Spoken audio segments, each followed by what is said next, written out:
I wanted to take a break today to focus on some world building. Do what I really want to do, which is to dive all in and try to become a full-time creator of some sort. And yesterday I created a brand new template in my Obsidian Vault to further flesh out the 4 factions in, my whole trilogy. Last week, I kicked off the first draft of my sci-fi novel, and this week, it's time to step out of my comfort zone. This week, I'm challenging myself to expand my universe, literally. My goals are pretty ambitious, but I believe with hard work and dedication, I'm gonna be able to achieve them. I have 4 world building tasks that I hope to get through by the end of this week. The first task is to flesh out the region of the Far Reaches, which is a lawless, anarchist part of space that my characters have to travel to for the next act of the book. Task number 2 is to design 4 flags for the main factions in my novel.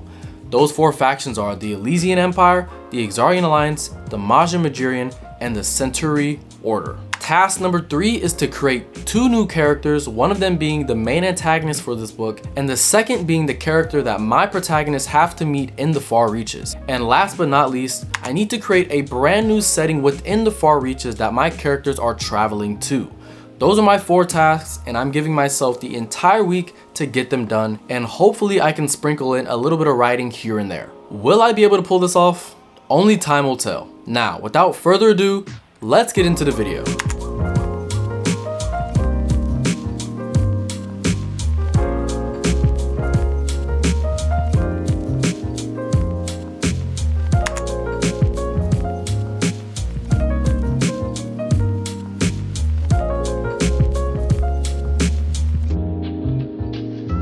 Okay, so today is Monday, June 30th, and I know I mentioned it in the intro, but today I decided to take a small break from writing. Didn't do any writing on Sunday or Saturday either. It's more like a 3-day break. I may still do some writing later on today. I think it's like 4 p.m. I still got some time. But yeah, I wanted to take a break today to focus on some world building, and I went ahead and finished 4 maps for the main factions in my work in progress. I'm gonna show you them now and explain like the thought process behind the design and stuff. They'll probably be like over my face, but I'm gonna be looking at them on my computer. So starting with the first one, this is the flag for the Exarian Alliance. It's white and blue, half of it's white, half of it's blue. There's no real explanation for the color choice on this one because I just kind of thought white and blue kind of made sense for like the good guys. Quotations good guys, by the way, because they are the side that my main characters are on, but like I wouldn't necessarily say they are the 100% good guys. Side note, like a common theme throughout a lot of my books is that nothing is black and white. There's a lot of gray. So whatever seems like it's totally evil might not actually be 100% evil, and whatever seems like it's 100% good might not be 100% good. And that's all I'm going to say about the Exarian Alliance. This is their flag. It's white and blue with red in the middle. The insignia has a star with like the double A because, Exarian Alliance, 2 A's stacked on top of each other inside of a circle. And yeah, I really like how this one turned out. The thing in the background, like underneath the circle with the wings, it is a sword, but I actually instead just had a stripe go through the sword part so I could just get the wings. This is one of my favorites that I made. And moving on to the next one, we've got the Elysian Empire. I really love this one. I really love the colors, yellow, black, and white. It's got a wreath, and then inside the wreath are a ring of 12 black stars that represent the houses that rule over the subjects of the empire. And then in the middle is the sun, which is supposed to represent the Emperor and the First Father, which is a little bit of context. The religion that the Elysians follow is called the Covenant of the First Father. And the First Father was the leader of one of the original 12 Elysian tribes before they all united. Those tribes eventually became like families, but there used to be 13 tribes. After the First War, there was only 12. I'm not saying what happened to the 13th one. It's kind of like the Hunger Games, like how District 13 disappeared, but this is completely different. The only similarity is that there was 13 and now there's 12. That's like the only significance. But the First Father ushered the Elysians into a new era, and that's why the 12 stars surround the one sun in the middle. And whoever the emperor at the time is supposed to carry out the wishes of the first father. The whole ritual to pick the emperor is as if the first father himself has chosen the emperor. So that's why the stars are surrounding the circle. And then there's like a segmented stripe with black and white. There's no real reason behind that. I just think it looks cool. And yeah, that's the Elysian Empire flag. I made two versions of it actually, because there's one with a bright yellow background and there's one with like a bronze goldish, more goldish background. I'm not sure which one I want to use. I probably just will use both until I decide on which color. These aren't like going to be used for anything like professional, not right now at least, but they're just good to have, and I'm gonna put them in my obsidian vault, which I will be showing you guys later on in this video. Moving on to our third flag, we have the Majin Magirians flag. They are I think the word is theocratic, where it's like a government run by religion or religious figures. Like a fun fact about the Magirian is that they're run by women. In the Majin society, only women are allowed to use and train with magic. There are men who can be born with magic, but they usually aren't trained to use it, so it doesn't become strong enough for them to be like a real threat. And women are at the top of the society, and they rule everything. One of my main characters is the heiress to the Magirian. I was gonna say princess. I mean, she is a princess. Princess High Priestess Noya Adani. She's got multiple titles. She was also the fiance of the emperor of the Elysian Empire, so she would have become the empress of the galaxy as well.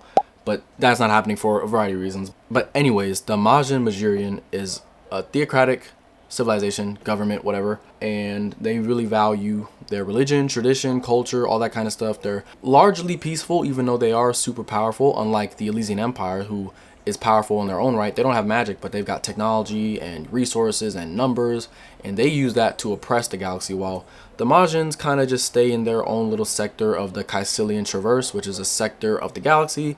They don't really have any desire to, gather more planets or gather more territory.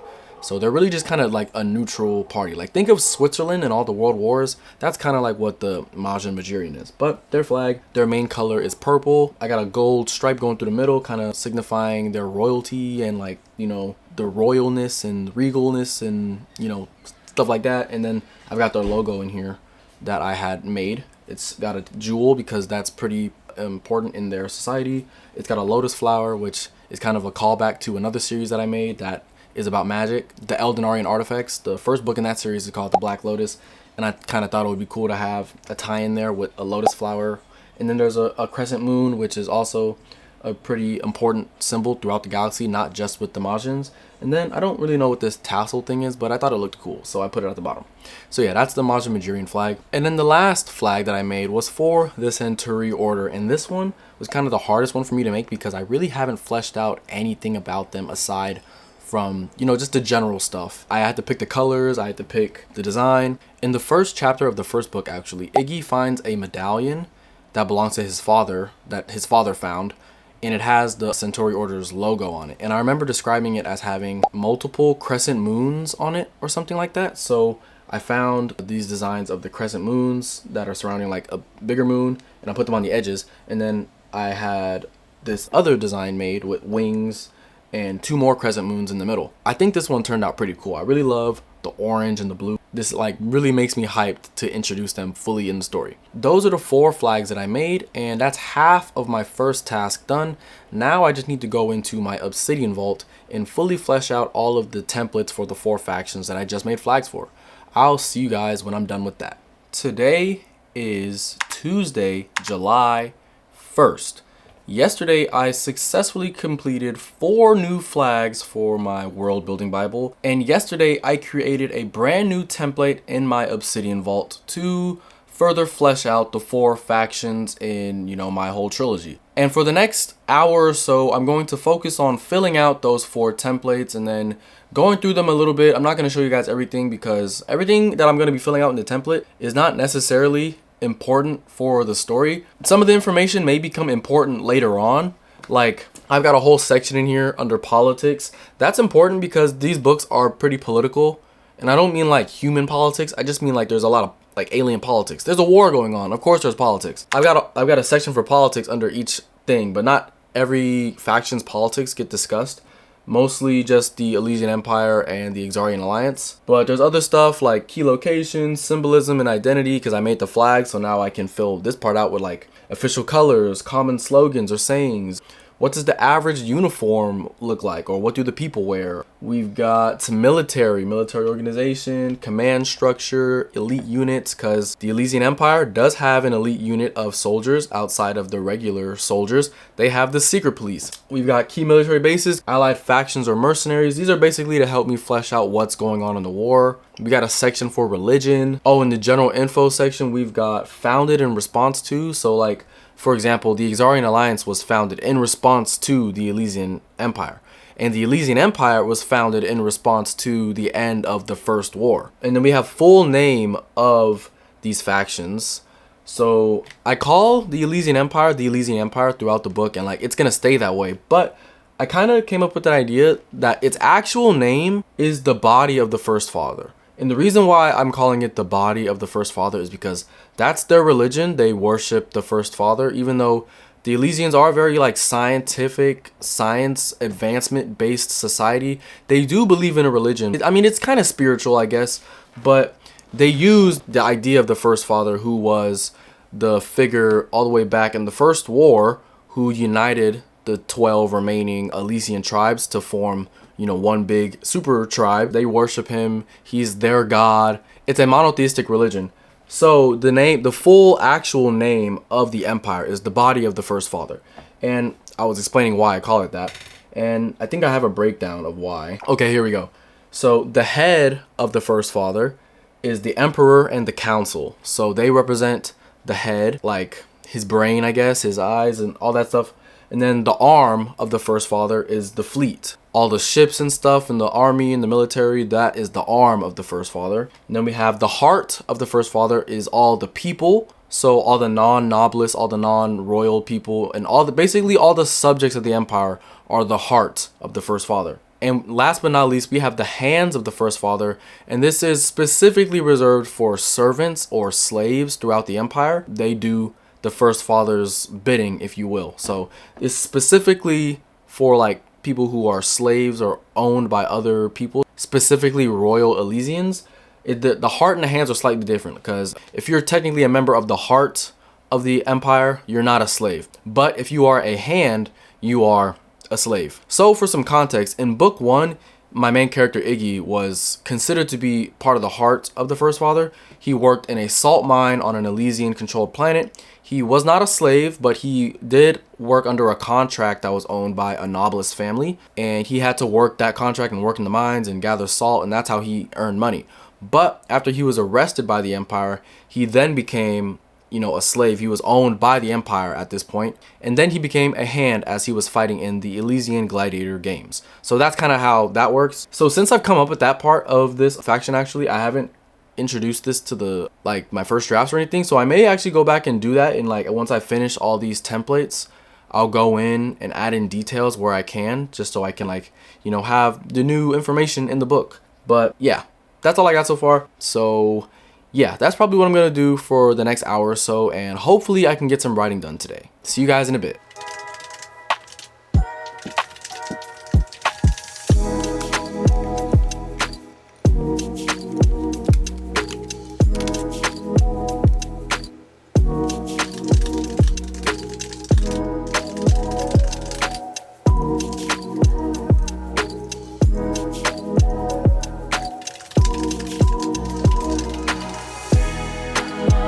Today is Wednesday, July 2nd. It's almost 2 o'clock and I'm about to leave my house to go get a facial to, you know, make sure my skin is all clean and healthy.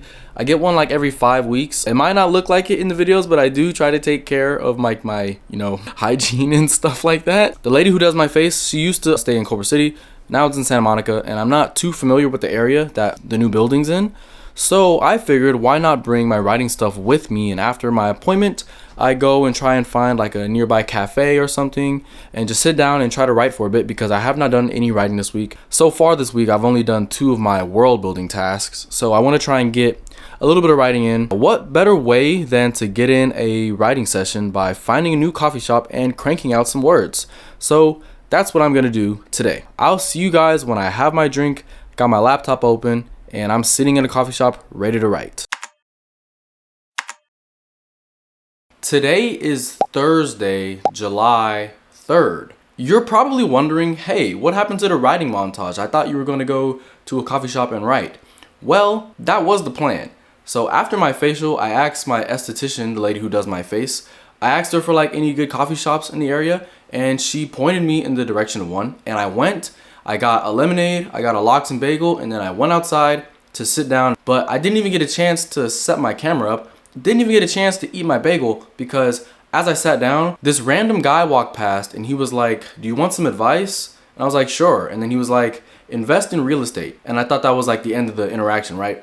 But no, he decided to sit down and just start talking to me and give me advice. I am a self-proclaimed introvert. Like, I never really start conversations. I never really go up to people and talk to them.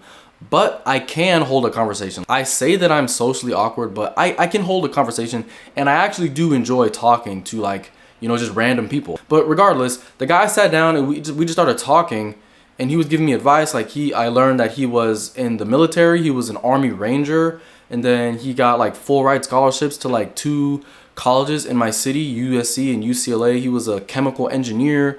He was a writer as well. He wrote for a TV show that ended up getting picked up and turned into a 1-season show. It was called Homeboys in Space, if you guys want to Google that. He's traveled the world, and he was just giving me a bunch of advice. And the key advice that like he gave me, because he gave me a lot, like we talked for like 30 minutes. The main piece of advice that stuck with me that he told me was basically to just, you know, follow your dreams and don't let anyone get in the way of your dreams. And like, that's kind of basic advice, but it was really relevant to me in the moment, because kind of recently I've been kind of asking anything for advice or just signs on where I want to go in my life, because I'm 1 semester away from graduating, but I'm not 100% sure if I'm going to be able to get a job in my career like right out the gate, because I've not been able to secure any internships. And, you know, at the moment I do have a job. I work part-time in a warehouse.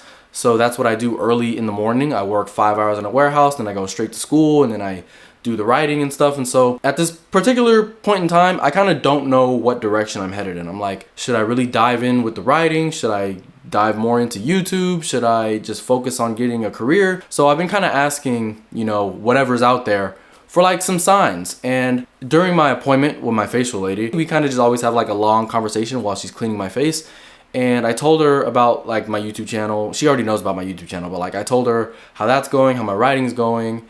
And she told me that I should like start doing writing classes. I don't know if I'm gonna do that, but maybe down the line, because I don't know if I'm the right person to, you know, teach a class and charge people for it. I don't even have a book published. And I also told her how I had an idea to start a business that would be story consulting, which is basically that. But I told her I'm on the fence for multiple reasons, because I don't know if I'm the most qualified person to do that. I've been writing since I was 14. I'm almost 25. So that's over 10 years of experience. I've written over 10 manuscripts. Some of them have gotten past the first draft stage. Most of them are first drafts or second drafts. Some of them have reached the 3rd and 4th draft stage, but I have nothing published. But I do like to think that I have a decent amount of knowledge when it comes to writing, the whole writing process, how to edit. Even though I've never officially edited anything for publication, I have edited books. I've rewritten entire books.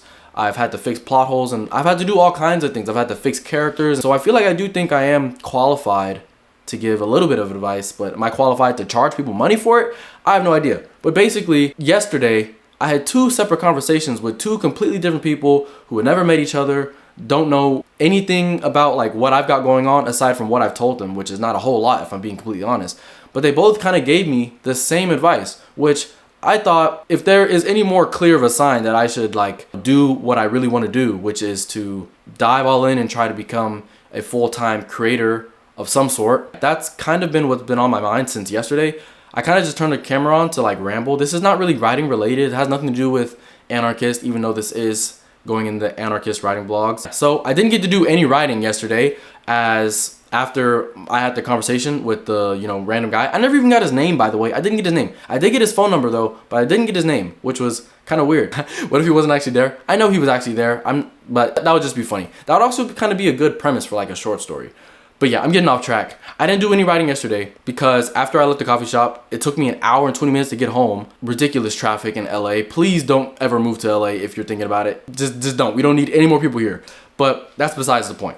Didn't do any writing yesterday, so that brings us to Thursday. I've written 0 words. We've gone from writing 7,000 words in 1 week to 0. So what I'm going to do today is, we're done world building. I finished my faction sheets, I made the flags, and now all I need to do before I can start writing is I need to flesh out this character who is going to be showing up in the next couple chapters, and I need to establish where exactly my characters are going, because they're in the far reaches, but they need to land on a planet, and I need to world build this planet. So I guess technically I'm not done world building, but that's what my task is for the next hour and a half. So yeah, I'm going to create this character, and I'm going to create this setting, and then hopefully today, later on today, as I don't have to work tomorrow because it's the 4th of July, it's a holiday. So hopefully I can do some actual writing like later on tonight and tomorrow, and hopefully get at least 3,000 words done for the week. I do have some Saturday as well.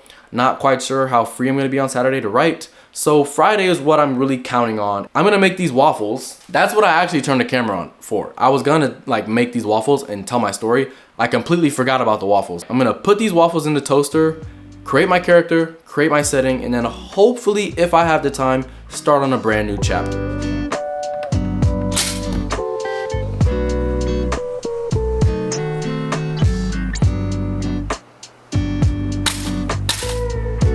Today is July 4th. It's Independence Day if you're an American. I don't really celebrate this holiday too much, but yeah, I might go watch, the fireworks in my neighborhood. I might just step on the porch and see, what happens in the sky, but I'm not really doing anything today.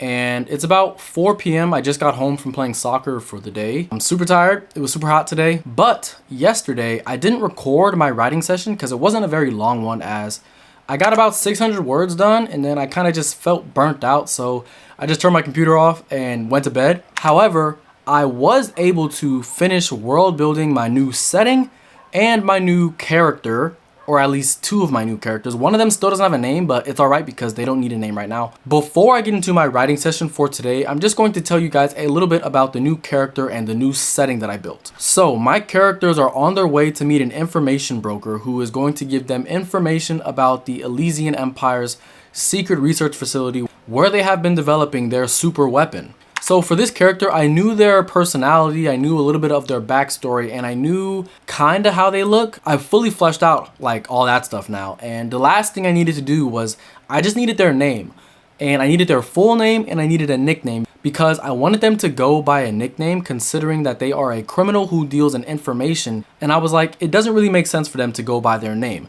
So the name that I settled on was Shiva Marak, and they're going to go by Shiv. Part of their backstory is that they were a military pilot alongside Jackson. They were in academy together, and their call sign while they were flying was Shiv. They just carried on that nickname even after they defected from the military, and now that's what they go by. No one even knows their real name except for Jackson because they come from the same home world. Shiv is kind of shady, not even kind of shady, very shady. They do a lot of illegal stuff. They're very sarcastic, very snarky, and you definitely cannot trust them.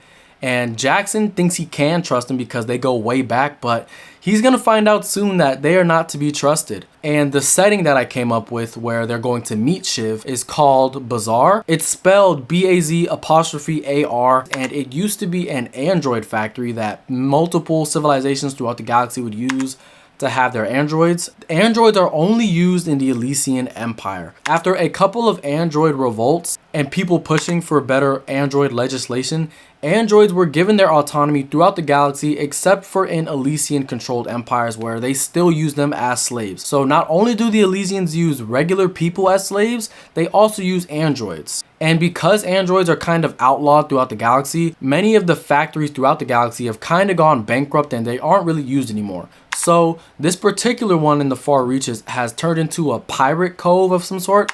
A lot of criminals, a lot of refugees, a lot of exiles, a lot of people who do not want to be found have taken to Bazaar and are kind of using it as their hideout. So this is where Iggy, Jackson, and Noya have to go to meet Shiv, and this is where the first part of Act 2 is taking place. I'm really excited to get to work on this chapter. I don't think there's anything left for me to update you guys on. So without further ado, let's get into the writing session.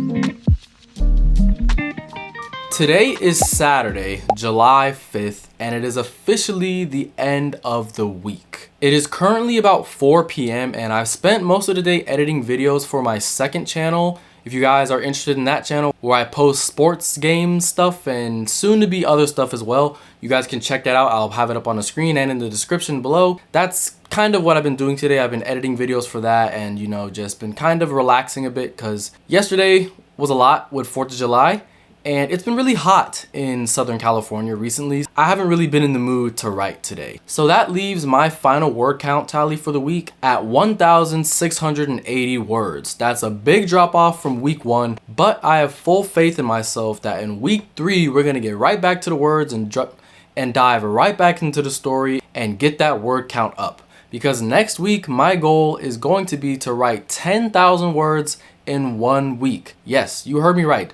10,000 words. Considering I wrote 7,000 words in week 1, I think I can definitely write 10,000 in 1 week if I stay focused and stay disciplined. But speaking of goals, my goals for this week were to complete my world building tasks, and I successfully completed my goals. I created 4 new flags, created 2 new characters, and world builded 1 new setting. I would say that's a success. And now that I have all of these things done, I can finally get back into my manuscript without any distractions or things holding me back. Next week is going to be a very big week, so you guys should definitely stay tuned for that video. Before I get out of here, I want to leave you guys with one question that I want you guys to answer down in the comments. What do you do when you feel imposter syndrome coming? And if you guys are not familiar with the term imposter syndrome, it's just a feeling you get when you feel like you're like a fraud or you feel like you're not cut out to be doing what you're trying to do. It's just a lot of negative self-talk that your brain gives you when you're doing something that is a little daunting or scary, or maybe you just feel like you're not up to the task. And